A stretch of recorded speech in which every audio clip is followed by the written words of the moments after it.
القصة دي اتبعتت لي من كام شهر. بنت بعتت لي رسالتها وقالت لي احكي قصتي، يمكن حد تاني كان عايش اللي أنا عشته ويلحق نفسه. أنا وقتها قريت الرسالة وسكت. ما نسيتهاش أبدا، بس كان في قصص كتير جت بعديها كانت لايقة أكتر على المحتوى الديني اللي احنا بنقدمه.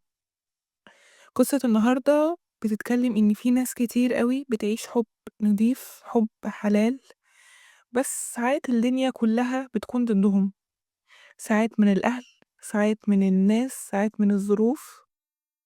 صاحبة قصة النهاردة ما استسلمتش أبدا. النهاردة أنا جاية لكم عشان أحكي القصة دي بصوتها وبدموعها وبأملها.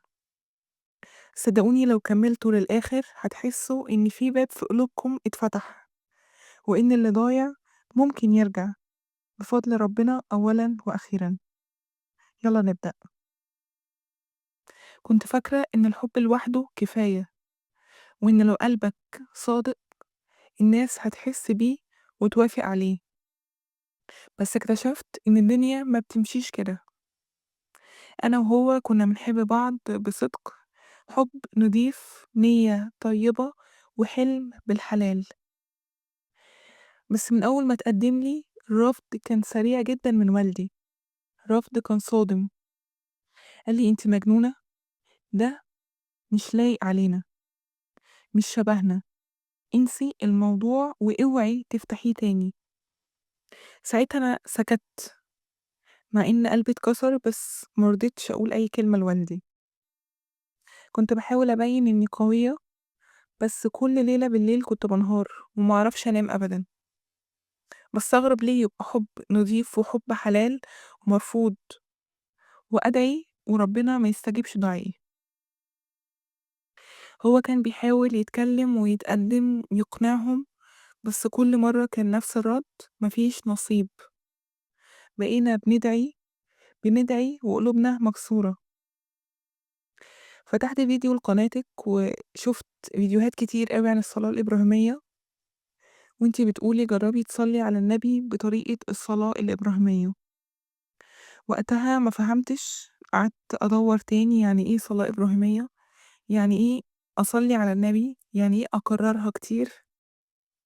بس في يوم وأنا معرفتش أنام في العادة بالليل، قعدت أعيط، رحت اتوضيت وصليت، وبعديها قعدت قدام ربنا وأنا بقولها من قلبي: اللهم صل على محمد وعلى آل محمد كما صليت على إبراهيم وعلى آل إبراهيم، وبارك على محمد وعلى آل محمد كما باركت على إبراهيم وعلى آل إبراهيم إنك حميد مجيد.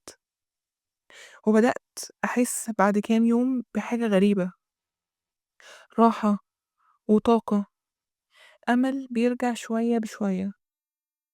الدعاء اللي كنت بقوله وأنا مترددة بقيت بقوله بيقين: يا رب لو في خير سهلي، يا رب لو هو من نصيبي ما تحرمنيش منه.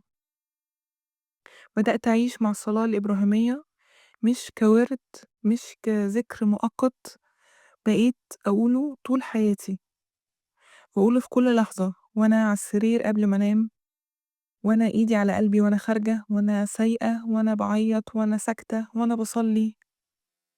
وفجأة جت مكالمة منه بيقولي في حاجة غريبة حصلت. باباكي كلمني بيقولي لو انت مصر تعالى نتكلم سوا ونشوف. أنا اتخضيت، سكت، معرفتش أرد أقول إيه. بعد شهور من الرفض والقسوة بيقول نتكلم سوا. قمت ساجدة لربنا وأنا مش عارفة أقول إيه غير الصلاة الإبراهيمية. عارفين لما تحس إن السما اتفتحت وإن الدعاء طلع ووصل فعلا وجالك الإجابة؟ كان بالظبط ده إحساسي. اتقابلنا وأول مرة والدي يتكلم معايا بجد، شايف الاحترام، شايف الأدب، شايف النضج اللي عمره ما شافه في أي حد تاني تقدم لي، شايف إنه بيحبني بجد وإنه عايزني بالحلال. بعد شوية تفكير قال لي كلمة واحدة: أنا موافق. قعدت أعيط ساعتها وأقول لنفسي كل ده حصل إزاي؟ مين اللي حرك القلوب؟ مين اللي فتح الأبواب؟ مين اللي بدل الرفض بقبول؟ ربنا. الفضل الأول والأخير ليه، وبعديها الصلاة الإبراهيمية. لو بقالك شهور بتدعي مفيش حاجة بتتحرك، لو كل ما بتقرب من حاجة الدنيا بتبعد، لو تعبت من الصبر ومن الدموع، عايزة أقولك الصلاة الإبراهيمية مش كلام بيتقال، دي مفاتيح أبواب كانت مقفولة، دي معجزة بتحصل وانتي بتردديها بإخلاص لربنا سبحانه وتعالى. القصة دي صاحبتها بتقول قعدت 8 شهور في صراع، 3 شهور منهم متواصلة وهي بتقول الصلاة الإبراهيمية في كل وقت، وفي نهاية الشهر التالت جالها الفرج. يعني مش لازم من أول أسبوع، مش لازم من أول يوم، اصبروا وكملوا. دلوقتي هما الاتنين اتكتب كتابهم، فرحتهم كانت فرحتين، فرحة القبول وفرحة اللي ربنا كان معاهم في كل خطوة.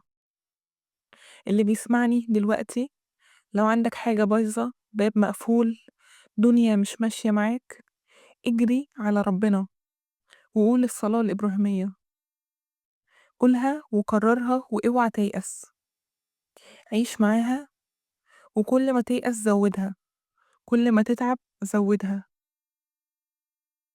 سلاحك هو ربنا، بعديها الصلاة الإبراهيمية. جرب تقولها وأنا واثقة إنك هترجع تحكي للناس زي ما الناس دي حكت لي بالظبط.